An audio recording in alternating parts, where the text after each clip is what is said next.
खानेवाल में बस की टक्कर से मोटरसाइकिल सवार मियां बीवी और 2 बच्चे जाँ बहक हो गए हैं।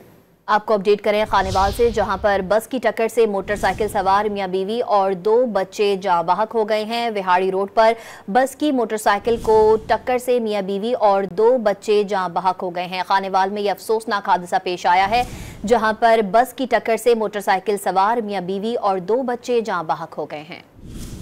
खानेवाल में बस की टक्कर से मोटरसाइकिल सवार मियां बीवी और 2 बच्चे जाँ बहक हो गए हैं।